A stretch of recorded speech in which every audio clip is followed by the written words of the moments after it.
Hello everyone and welcome back to Warpbane Tactics. Today we're starting a brand new series on the channel and this is going to be a Grey Knight unit breakdown series. But the idea here isn't just to read through a datasheet and say this is good or this is bad. Because with Grey Knights I think that misses a lot of what actually matters. A unit might look average on paper, but in the right detachment, with the right support and used at the right time, it can become a really important part of how the army functions.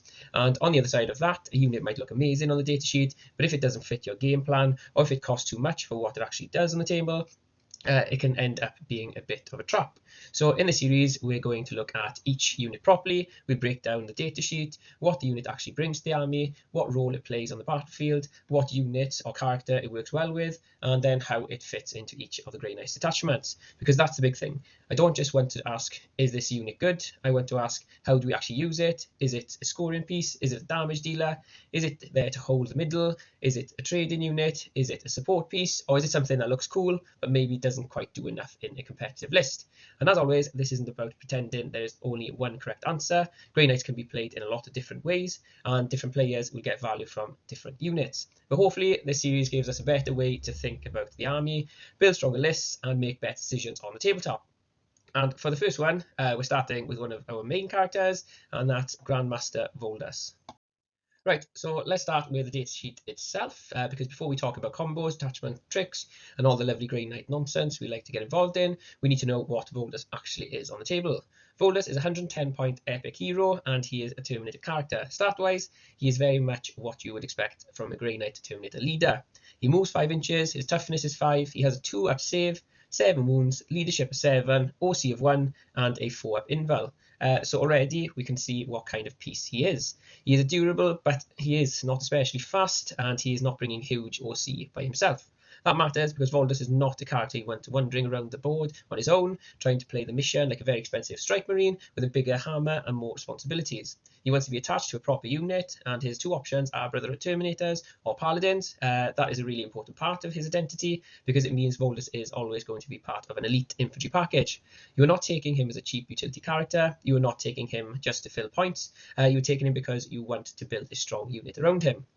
He also has Deep Strike and Gates of Affinity, which is obviously very relevant for Grey Knights. That means even though he is only movement 5, he still fits into the teleporting repositioning style of the army. He might be slow when he walks around, but he is still a Grey Knight, so the answer to being slow is usually just fine, I'll appear somewhere else then.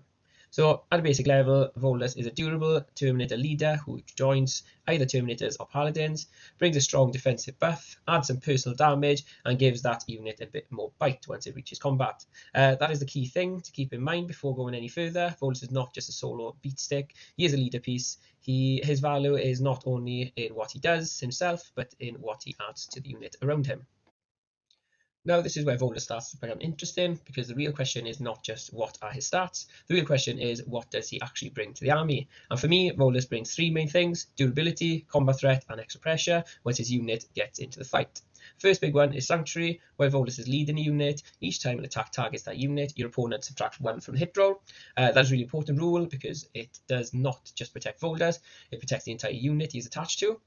So whether he is standing with Brotherhood Terminators or Paladins, that whole brick becomes more awkward to remove, and that matters massively for Grey Knights because a lot of units are expensive. We don't usually have loads of cheap bodies to throw around, so when we commit the Terminator or Paladin unit to the midboard, we need to actually survive long enough to matter. That -1 to hit can make your opponent's shooting less efficient, it can make combat into the unit less reliable, and it forces them to put more resources into killing something they already probably did not want to deal with. And that is the first big point with Voldus. He's not just making himself tougher, he's making the unit tougher. The second thing he brings is Hammer Flame.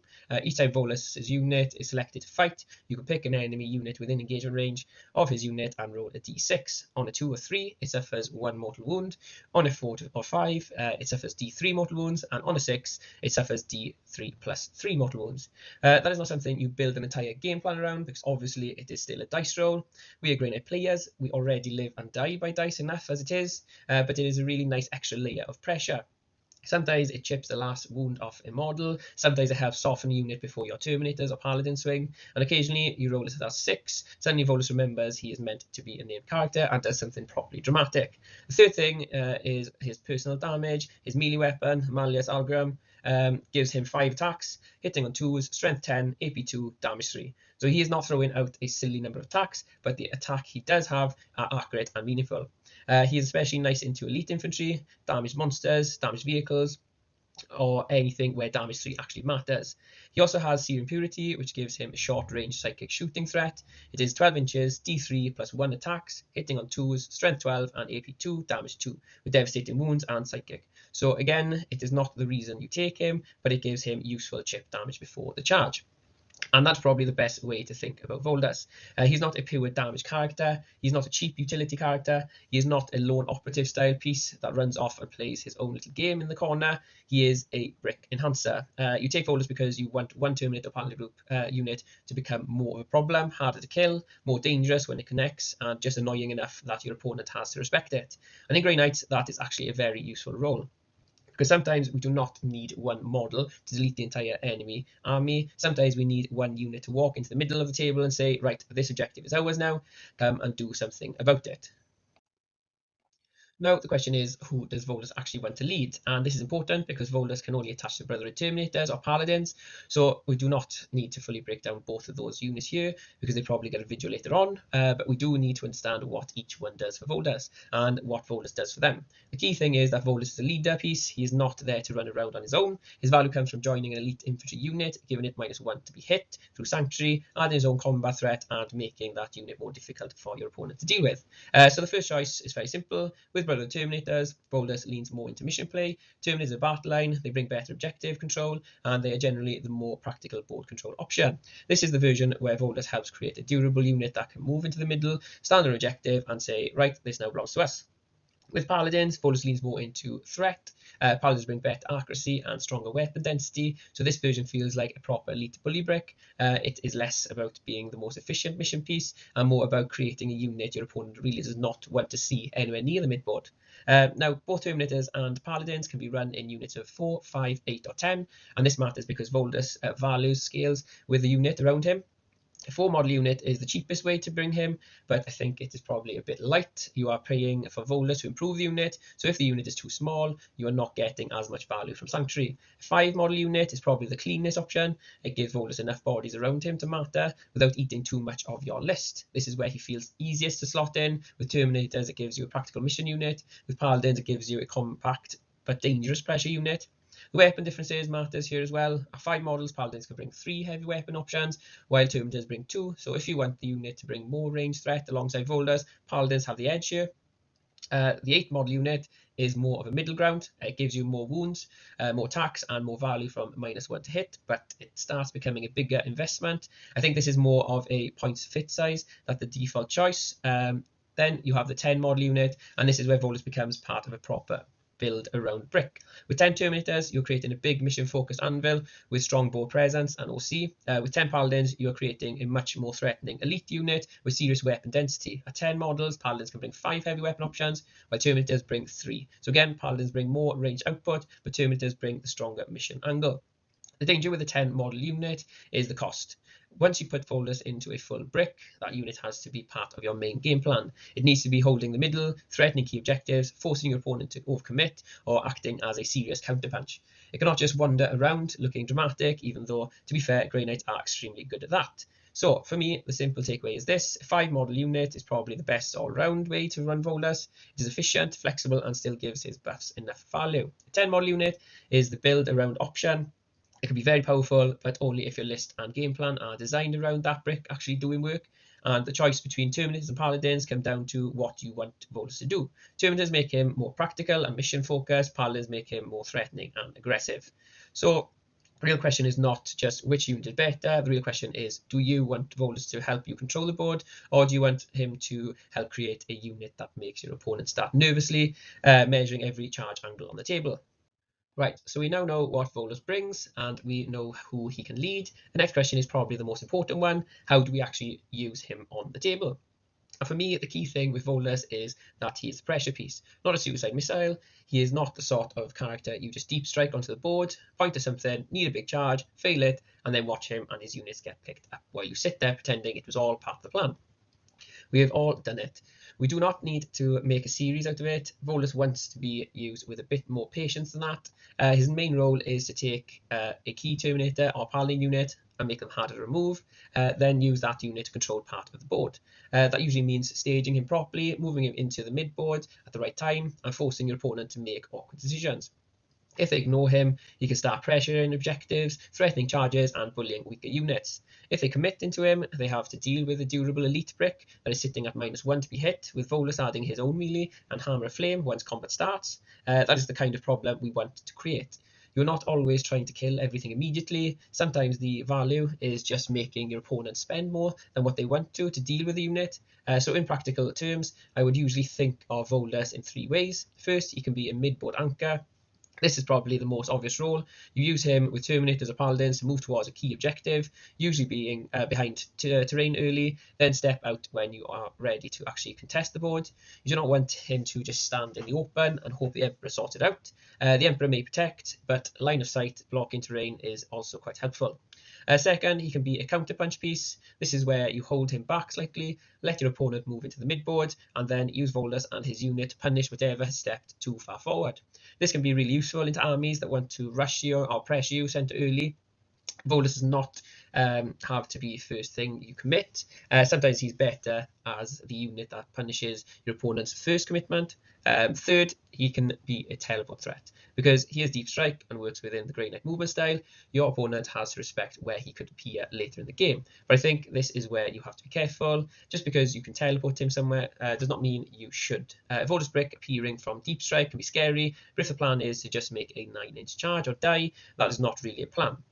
As gambling with extra silver armor, what you want is a proper reason for the teleport. Are you threatening an objective? Are you forcing your opponent to screen differently? Are you setting up for a charge with support? Are you landing somewhere safe so the unit matters next turn? Are you pulling pressure away from the rest of the army? That is how I would think about him. And this matters even more if you are running him with a bigger unit. A 5 model unit is much easier to hide, much easier to position, and much easier to drop into useful spaces. A 10 model brick is much more powerful, but it has a big footprint, so you need to be careful with movement, terrain, coherency, and where that unit is actually going to fit. The larger unit, the more you need to plan a turn ahead. If Voldus is with 10 Terminators or 10 Paladins, you cannot just casually decide where they are going to go last second. That unit needs a route, a role, and a reason to be there. So my biggest advice for Voldus would be this: do not use him like a disposable damage piece. Use him to create a problem.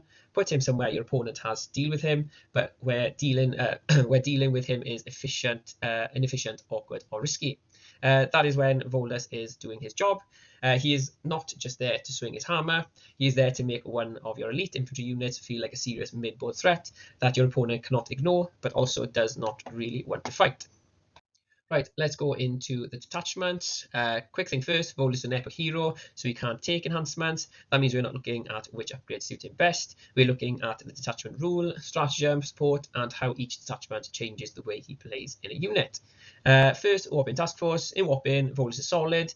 He can sit in or near high ground, benefit from the hit rerolls, and help create a durable mid-board unit, but he is not really the engine of the detachment. Warpbane still feels like it wants purifiers on high ground, controlling, doing the heavy lifting. So for Voldus, Warpbane is good, but not amazing. He's a strong anvil piece, not the star of the show. Next, Brotherhood Strike. This is more interesting if you want Voldus to play aggressively. His unit can arrive from deep strike and immediately become more threatening, which suits a Terminator or Paladin brick quite nicely. I would not use him as a pure 9-inch charge gamble, because that's how Grey Knight players age, about 10 years in one dice roll. But as a teleport pressure piece, arriving in a safe place, but threatening position, Brotherhood Strike gives Voldus a much more aggressive role. Next, we've got Hallowed Conclave. This is probably one of his most natural homes. Voldus wants to be led by Terminators or Paladins, and Hallowed Conclave supports that style of elite Terminator play really well. The big thing for Voldus is that his unit becomes much harder to control once it is in the midboard. If your opponent tries to target, trap it, or feed it something cheap, the detachment gives you more freedom to keep that unit active. For me, Hallowed Conclave is one of the best fits for Voldus. Next, Banishers. This is where Voldus gets the best melee boost, and his hammer is psychic. The unit around him is swinging psychic melee weapons, and Banishers helps that whole package is hit harder. So if you want Voldus to be more than just a defensive leader, this is a really nice place for him. This is probably the detachment where he feels most aggressive once he actually connects. So next is Sanctic Spearhead. This is probably the least natural fit for him. Not because Voldus is bad, but because the detachment is mainly helping other parts of the army. If you're playing Sanctic Spearhead, you're probably thinking more about Dread Knights, vehicles, transport, and armor pressure, and some infantry units. Voldus can still work at the midboard infantry anchor, but he is not really being boosted in the same way. So I would only take him here if I had a clear job for him. And finally, Augury Task Force. This helps Voldus with positioning, which is one of the biggest issues. He is tough, but he is not fast, especially when he is attached to a big Terminator or Paladin unit. Augury gives him more play across the game. It helps him appear where he needs to matter, pressure objectives, or reposition later when your opponent has already committed. So he might not hit harder here, but he can be easier to use well. So overall, I'd put it like this. I think the best natural fit would be Hallowed Conclave. Best in melee version would be Banishers. Best teleported pressure version would be Brotherhood Strike. Best repositioning version would be Augury. Solid but not central, Warpbane. Least natural would be Sanctic Spearhead. Voldus can work in all of them, but the job changes. In some detachments, he is there to hold the middle. In others, he is there to threaten from deep strike. And in Banishers, he is there to remind people that the hammer is not just for decoration. So, the final verdict. Is Voldus an auto-include? For me, no, not really. But does that mean he's bad? Definitely not. I think Voldus is one of those characters where you need to know exactly why he's in the list. If you just add him because he is a named character, because the model is cool, or because the hammer looks like it should solve problems through sheer enthusiasm, he might disappoint you. But if you build him into a clear role, he starts making a lot of sense. His value is not just his personal damage, it is not just his hammer, it is not just hammer flame, it is the full package. He gives a Terminator Paladin unit -1 to be hit, he adds reliable damage 3 melee, he brings short range psychic threat, he has mortal wound pressure when the unit fights, and most importantly, he makes one elite infantry brick more difficult for your opponent to deal with. That is where I think Voldus earns his place. He's not really a cheap tech piece, he's not a solo missile, he's not the answer to every Grey Knight problem. He is a commitment, and because Grey Knights are already an elite army, every commitment matters. So if you're taking Voldus, I think you need to ask yourself, what unit is he joining? What role is he actually going to play? Is it holding the middle? Is it acting as a counterpunch? Is it threatening through deep strike? Is it part of my main game plan? Or am I just adding him because I had 110 points spare?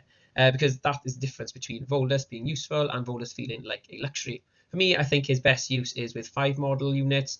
If you want something efficient or flexible, or with 10 model unit, if you are deliberately building around a proper elite brick. Terminators make him more mission focused, Paladins make him more threatening, and the best attachments for him, in my opinion, are probably Hallowed Conclave, Banishers, and Brotherhood Strike, depending on whether you want him to be a midboard bully, a stronger melee threat, or a teleport pressure piece. Warpbane and Augury can definitely still use him, but I would want a clear reason for taking him there. Sanctic Spear is the least natural fit, simply because that detachment is useful spending its attention elsewhere. So overall, Voldus is not something I would blindly put into every Grey Knights list, but if you want a durable elite infantry leader who can make one important unit harder to shift, more dangerous in combat, and more awkward for your opponent to ignore, then Voldus absolutely has a place. He's not mandatory, but he is very playable.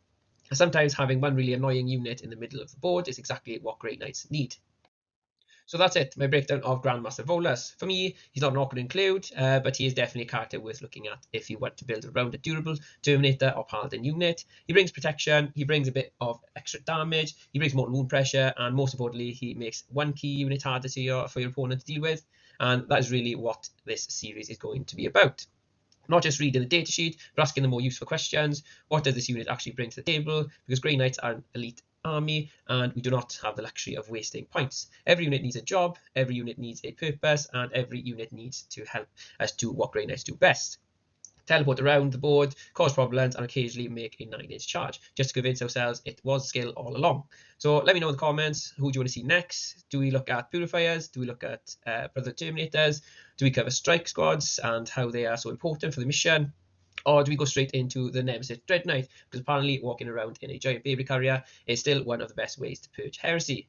If you enjoyed the video, please consider liking and subscribing. It really helps the channel grow and helps me keep making more Grey Knight content. Thank you for watching, and until the next time, brothers and sisters, stay strong, hold the line, and keep purging.